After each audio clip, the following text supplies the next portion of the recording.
with these kind of books, with the Course, we're starting to realize, wow, it's really simple. I'm going to have to unplug my mind from the ego and the whole cosmos in order to be free and happy and joyous.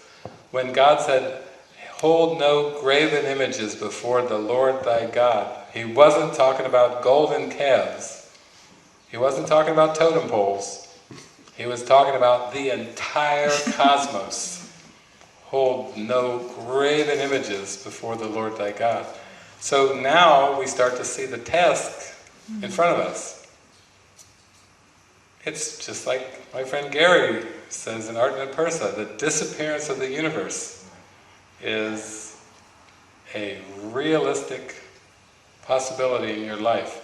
Not that you will make the universe disappear, but by following the Holy Spirit and letting your mind become healed and whole, of course, the stars will go out. You know, like that song, If. Anyone remember that, by David Gates and Bread?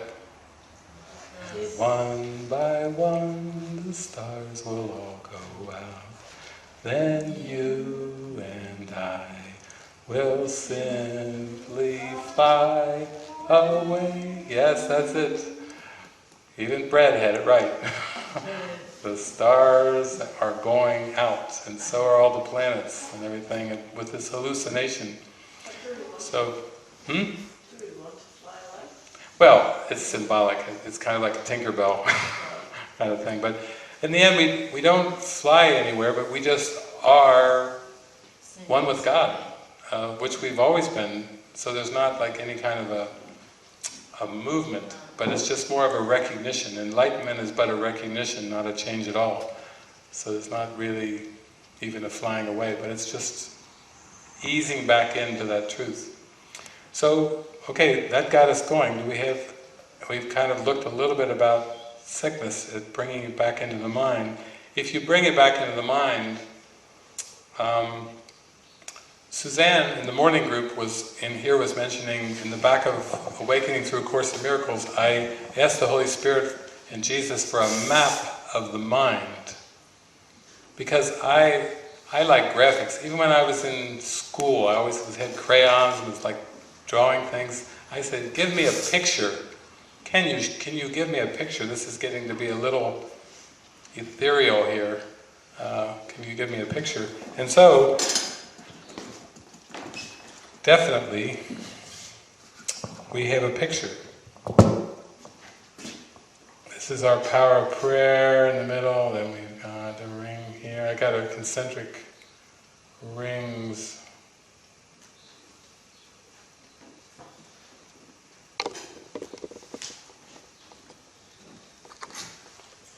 This is our desire, or our power of prayer in the middle. Here's our beliefs. People always say, where are my beliefs? Here's our thoughts. Here's our emotions. Here's our perceptions.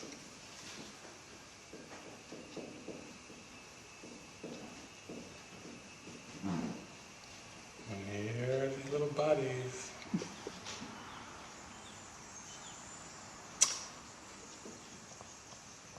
You got to get inside here.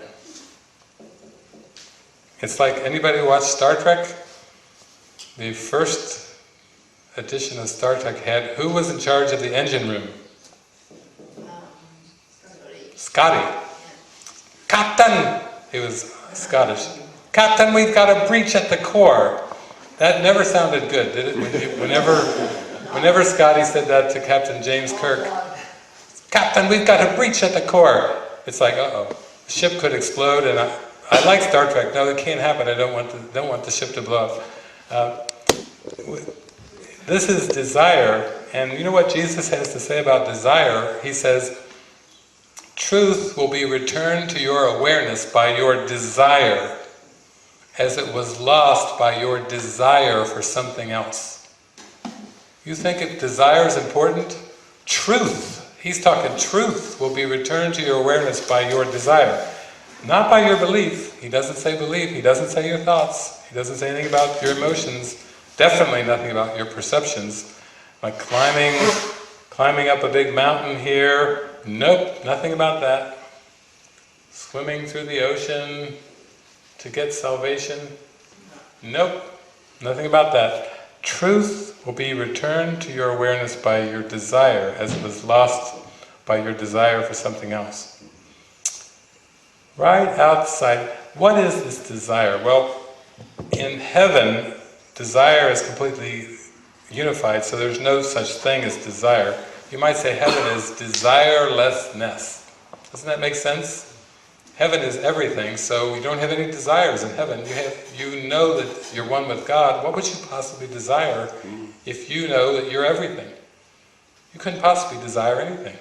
There's no such thing as desire in heaven. But in terms of the sleeping mind, this is the point of prayer. This is your prayer point down here. This is desire. And belief,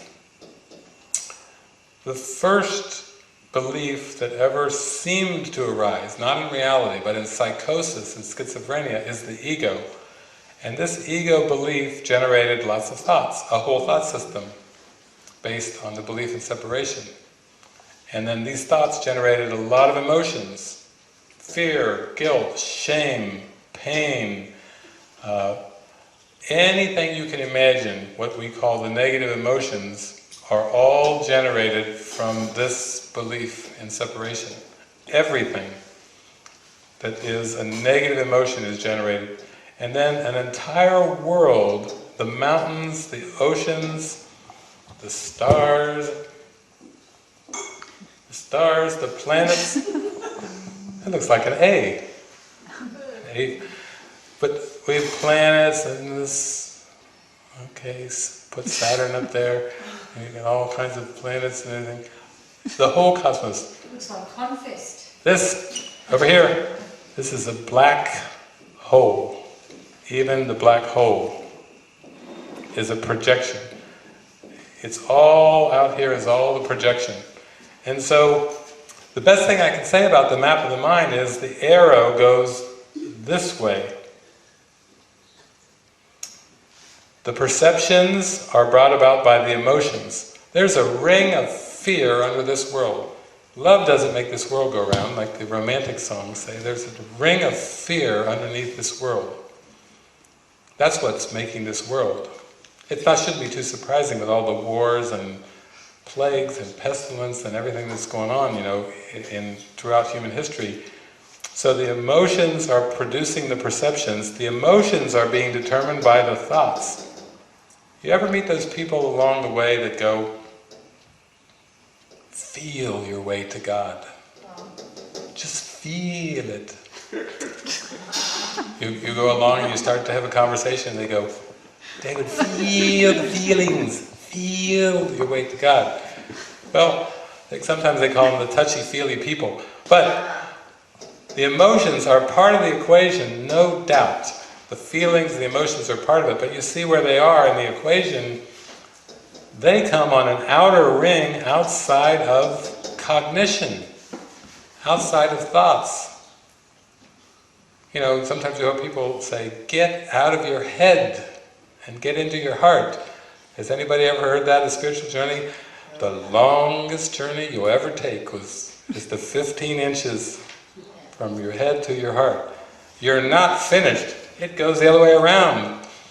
You've got to get out of your fearful emotions and get back into your what?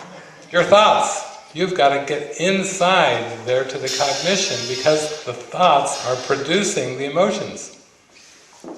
Now, is it important to feel the feelings? Of course. If you're up here and you think you're a human being and you've forgotten all about all this stuff, and you're just kind of distracted, wandering through the world, I'm working my job, collect my pay, believe I'm gliding down the highway, let's give him a car. But in fact, slip sliding away. slip sliding away. If you think you're out here, and you just think that this is all that there is, in this world up here, then basically you've got to start to come underneath and go into your mind, and that's where getting in touch with the emotions help bring you, it's like an inroad. The Holy Spirit's going to say, let's go like this. We've got to go back inside. You've got to go inside your mind, inside your consciousness, and back towards this core desire power. This is the only place you're going to be still and know God, is down here at the core. But everything out here is produced by what's underneath it. And even when you get in touch with your thoughts, you can believe things about your thoughts that aren't true. You can actually believe that your thoughts are ineffectual. Isn't that a pretty common belief? How many people do you know that when you talk about wars in the Middle East or in Iraq and Iran, they go, oh yeah, those are my attack thoughts. I'm doing it. I'm completely behind the Middle East conflict and the Iraq conflict. How many people are admitting, have you met any? That say, oh, it's my attack thoughts. It's not Osama bin Laden. It's my attack thoughts. Well, what about Mussolini? Well, yeah, that was my attack thoughts too. I'm responsible for all the ones in history. Well, what about Hitler? Oh, yep. They admit it. They say, yeah, that was my attack thoughts. The Third Reich? It was, yeah, that was my attack thoughts. You see, this is buried down there, that the attack thoughts are making up this whole world. In fact, Jesus says history wouldn't even exist if you didn't keep making the same mistake in the present. It's like on a loop of making a wrong-minded choice, and that's what linear time is. It's just this wrong-minded decision playing out over and over and over.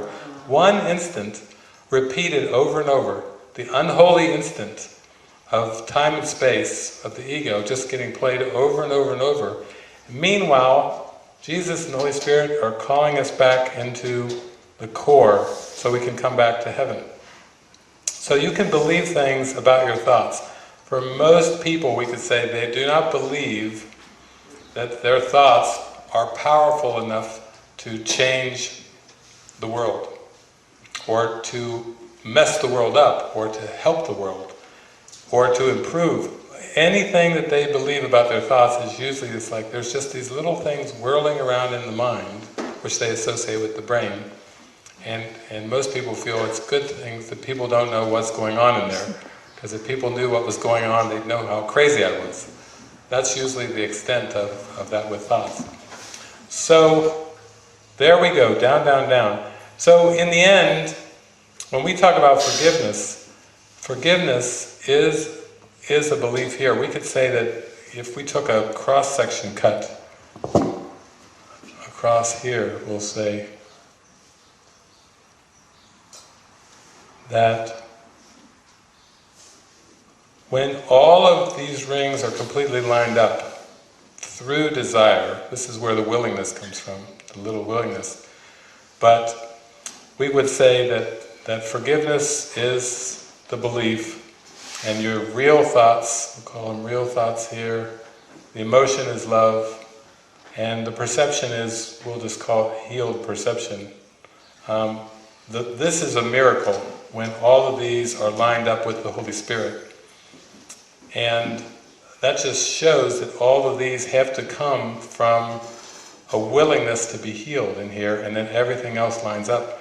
So, to me that was really helpful. When I got in touch with this, it was like, I always consider myself very graphic, and that was like, wow, I would have loved that map early in my life, because that could have helped cleared up a lot of confusion when I was out there on the surface trying to fix things, change things, make the world a better place. I got involved in, I was an activist, stop nuclear proliferation, end world hunger, all getting involved in ecology and on and on and on. There's a lot of effort that I put into trying to make the world a better place, and I really have to say honestly, I didn't have a clue of what was going on under the surface, underneath in my consciousness. But once I got a hold of the Course, it's like it made it a real straight shot to God, because it's so, you can just feel it in your core of your being, like, whoa, there's actually someone who really knows the way out. And the gratitude for that way shower, is just, for me, it was enormous, to actually have someone who's been through it all and knows the way out. Of course that presence could say, I am the way, the truth, and the life, because it is the way, the truth, and the life, and it's beautiful to have such a clear expression. That kind of leads to kind of a concept where you don't really need to go out and demonstrate or change the world, or you can do it all from home, but it's kind of that you're the only one, in that there is nobody else, there is no universe, I guess. It's kind of, I don't know, but it's a difficult thing for your mind to grasp anyway. Yeah.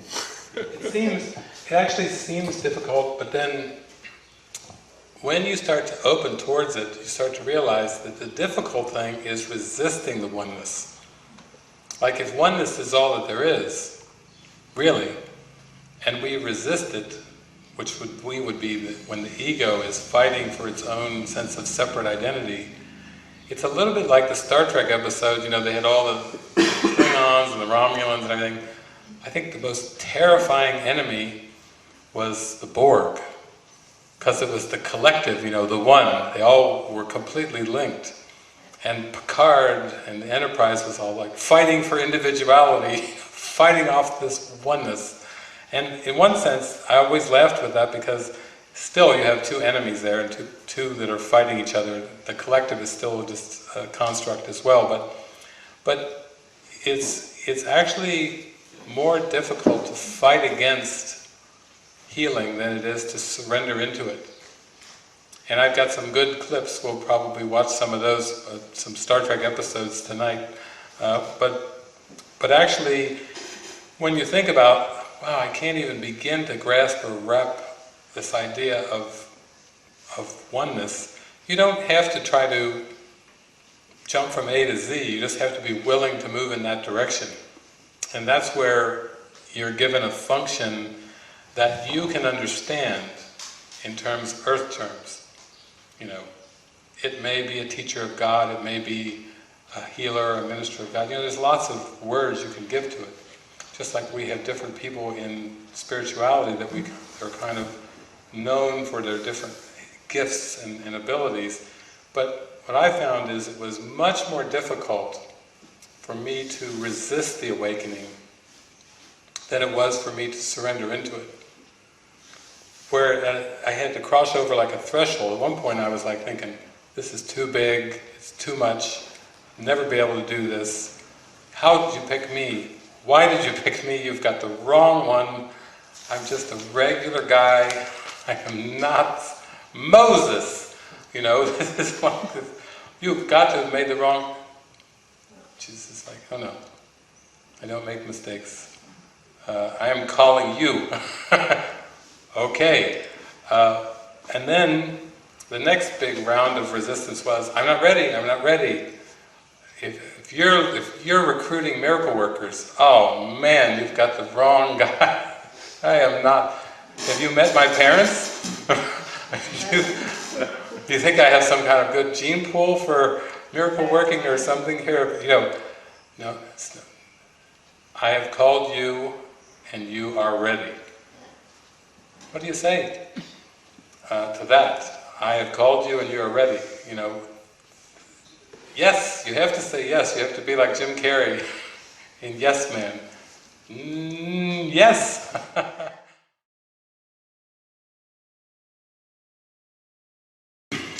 I was just resting for lunch and I kept having this song come through my mind. That's not the reason why. The problem's not out there, you have to look inside. So this little map that we did